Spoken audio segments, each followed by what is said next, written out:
you're there. It doesn't matter where. It could be your childhood home. It could be your job. It could be a street you've never seen. The dream starts mundane, as always. The fog of dream logic is in place. Everything seems normal. And then the feeling comes. That feeling. It's not a sound. It's not a sight. It's a touch. Your restless tongue runs over a tooth. And something is wrong. At first it's just a strange little thing, a loose edge, a wiggle. You push it, and the tooth gives way. That's when the terror begins. It's a cold wave that climbs your spine, freezes the back of your neck, and explodes in your mind. It's not just a loose tooth. It's wobbly. It's dangling.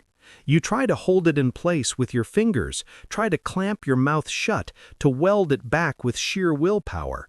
But it's too late. With a wet click, almost pornographic in its intimacy, it detaches from your gum.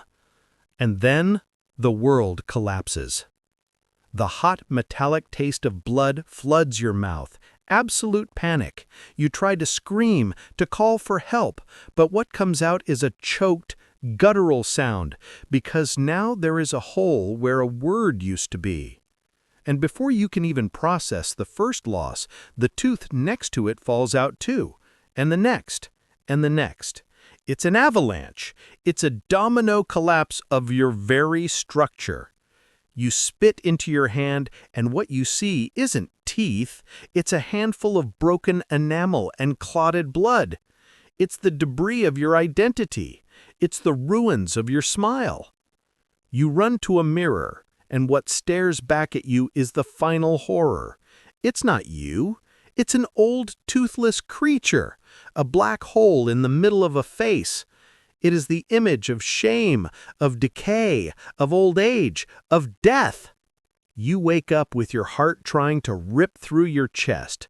Your hand flies to your face in a desperate gesture, fumbling, counting, one by one. They're here. They're all here. They're firm. It was just a dream. But it doesn't feel just like a dream, does it?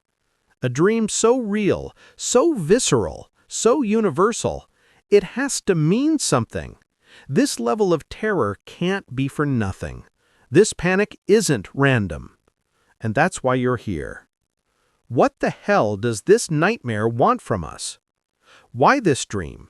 Why is it shared by an executive in Tokyo, a grandmother in rural Brazil, and a soldier on the front lines? Why don't we dream that our fingernails fall out or our hair with this same existential panic? Because a tooth isn't just any bone. The tooth is a primal symbol. The tooth is power. Let's go to the first level. The tooth is our animal tool for biting into life, literally. It's the wolf's snarl, the pack's defense. It's the tool that allows us to take the outside world, tear it apart, and transform it into life, into energy.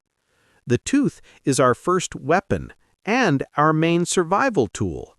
In nature, a toothless animal is a dead animal. It is prey.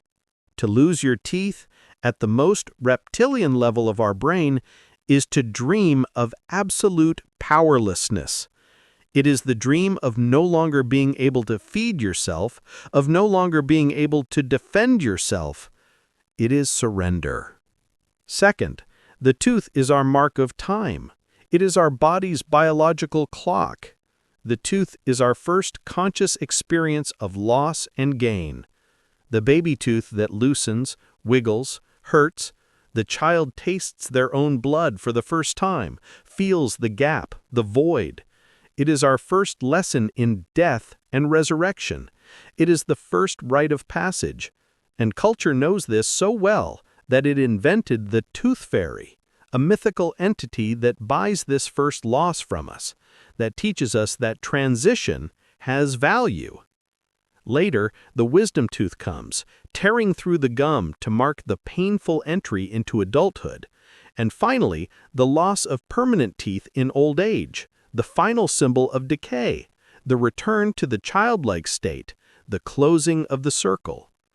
To dream of falling teeth is to dream of transition itself, of the fear of not being ready for the next phase, or of mourning the phase that is gone. And third, perhaps the most devastating for us modern humans, the tooth is our facade. It is our calling card to the world. It is our smile. It's the persona. We are the only species that spends billions to align, whiten, and perfect this part of the body. The smile is our social mask. It's how we signal health, wealth, status, confidence. But it's not just appearance. Teeth are the architecture of speech. Try to say strong, substance, truth without teeth. You can't. They are the structure that gives shape to our thoughts. To lose your teeth isn't just to become ugly. It is to become intelligible. It is to lose your authority. It is to revert to a babbling baby or a senile old person. It is absolute social humiliation. It is the collapse of the mask we've spent our entire lives building. Power, transition, communication, and death. All of this is locked inside these small pieces of enamel. It's no wonder that our unconscious, when it desperately needs our attention, uses them as a grenade to wake us up. And when we wake up, terrified, soaked in sweat, what do? We run to online dream dictionaries, seeking a quick answer, a painkiller for the panic. And what do they tell us? They give us 4 answers. 4 convenient boxes where we try to shove this cosmic terror. The first answer, the most obvious, is anxiety. You're stressed. You're under pressure. You feel like you're losing control. Work, bills, relationships, the pandemic, the future. Things are falling apart, and your dream is just literalizing that metaphor. You are grinding your teeth at night, wearing yourself down, consuming yourself, and your brain, brilliantly, turns this real physical tension into a horror movie. The dream is the symptom of your burnout.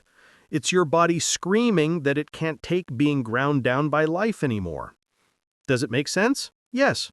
It's a clean explanation. But is that all? It's shallow. It doesn't explain the existential terror. The second answer they give you is about communication. Did you say something you shouldn't have? Did you let something slip?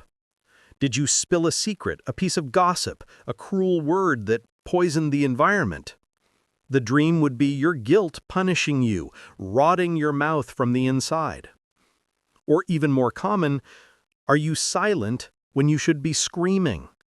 Are you biting your tongue at work, silencing your truth in your relationship, accepting the unacceptable? This silence becomes an abscess. The unsaid words rot and knock the teeth out from within.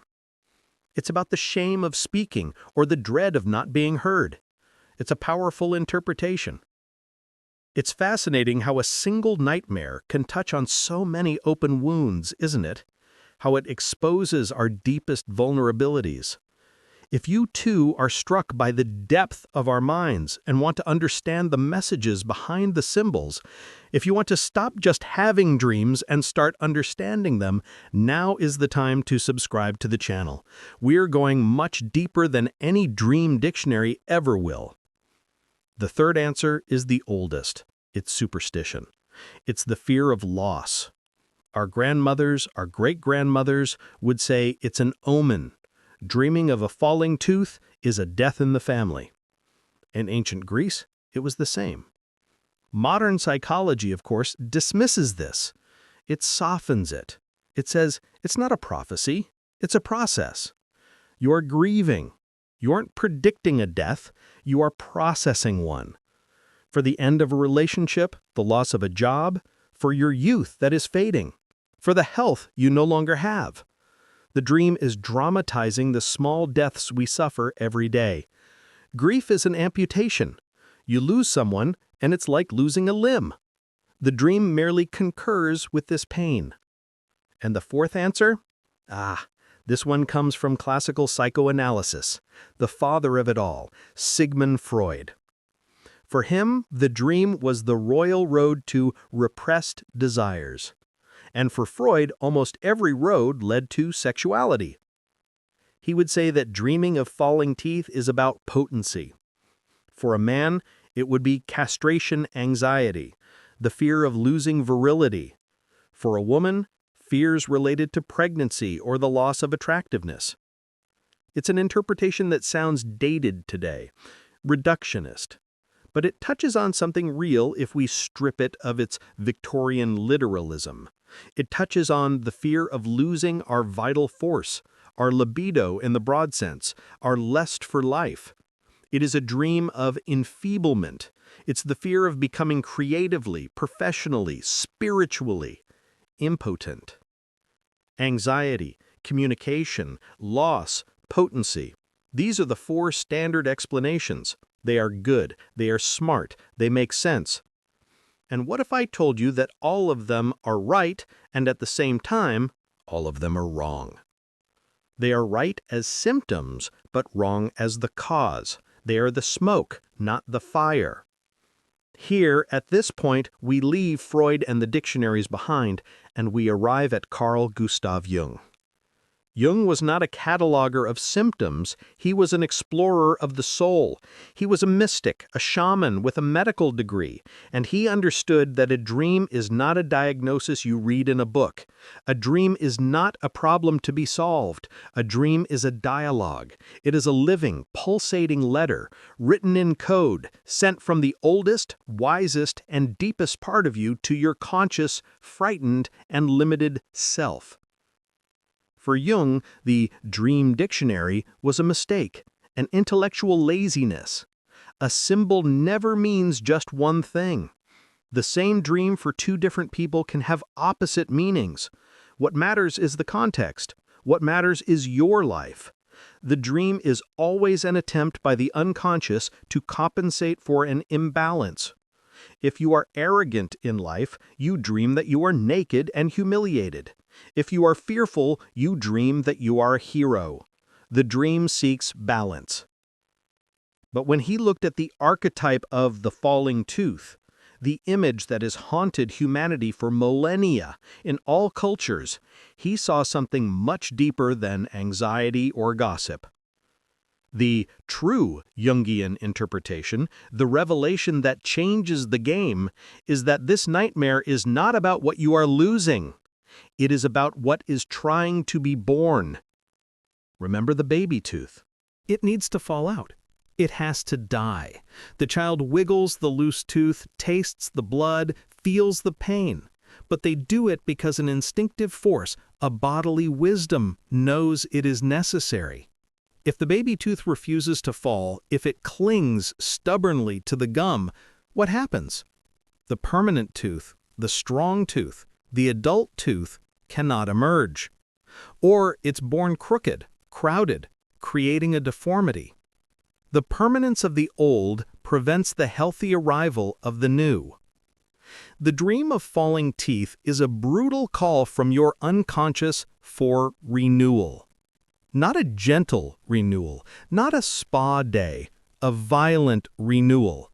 The renewal of the snake that tears off its old skin, the renewal of the forest that needs fire so new seeds can sprout. The reason it's a nightmare, the reason we feel mortal terror, is because we as adults have forgotten how to let go. We are masters of clinging. We cling to jobs that suck our souls but pay the bills. We cling to relationships that are already dead but give us comfort and fear of loneliness. We cling to old versions of ourselves, to ideologies, to beliefs that no longer serve us because they are familiar. We cling with tooth and nail, literally. And your unconscious, your soul, tired of whispering, tired of giving you little nudges, decides to pick up a megaphone and scream. It sends you this unbearable image to say, let go. This structure is rotten. This identity is worn out. This self you think you are, this self you defend so fiercely, is a baby tooth that should have fallen out years ago. Stop clinging to it. The dream is terrifying because true change is terrifying. The empty space in the gum is horrifying. The period between what you were and what you will be is the pure terror of vulnerability. It is the void. It is limbo. You will feel ugly. You will feel weak. You will feel exposed. You will feel like a nobody, a hole. But it is the only way to grow. We prefer a rotten, painful tooth we know over the healthy, unknown void. The dream is forcing you to face that void. Does this idea resonate with you? Do you feel right now that you are trapped in something you desperately need to let go of? Leave a like if this perspective changes the game for you, because it changes absolutely everything. It transforms your worst nightmare into your bravest guide. And the genius of Jung is that this interpretation doesn't nullify the other four. It doesn't say they are wrong, it swallows them. It puts them in their proper place. They are the symptoms of the main cause, which is the resistance to change. Of course you feel anxiety. Anxiety is the friction. It's the pain. It's the sound of the old tooth grinding against the new one trying to break through the gum. Anxiety is the symptom of your refusal to let go. Of course it's about communication. What is it that needs to fall? It's your persona, your social mask, your nice self that never says no. That is rotten, and it needs to fall, so that your authentic voice, perhaps an angrier, more honest, more frightening voice, can finally speak. Of course it's about loss and grief. You are grieving. You are being called to kill a part of yourself. You have to be the murderer of your old identity, and that hurts. The dream is the funeral for that old identity. It is the necessary grief for liberation. And of course it's about potency. All your vital energy, all your libido, all your lust for life is trapped in that rotten tooth. It's being spent to keep a dead structure alive. The moment you have the courage to pull that tooth, to let go of what needs to be let go, all that energy will be released, and it will be used to build the new. The dream can also be a direct visit from your shadow. The shadow, for Jung, is everything you reject in yourself. If you live trying to be perfect, polished, controlled, if you are proud of your picture-perfect smile, your unconscious, to save you from this one-sided farce, sends you the image of rotten, falling teeth. The shadow arrives and says, "Your perfection is a lie. Look at what is imperfect. Look at what is ugly. Look at what you reject." That is where your wholeness, your humanity lies. The fall of the tooth here is not a loss. It is a liberation. It is the shadow destroying your prison of perfection. So the next time you wake up with your heart in your throat, with the phantom taste of blood in your mouth, after the panic passes, don't run to Google. Don't run to the dictionary. Breathe deeply. Sit up in bed in the dark and ask the Jungian question, the question that really matters, the million-dollar question. What tooth is this?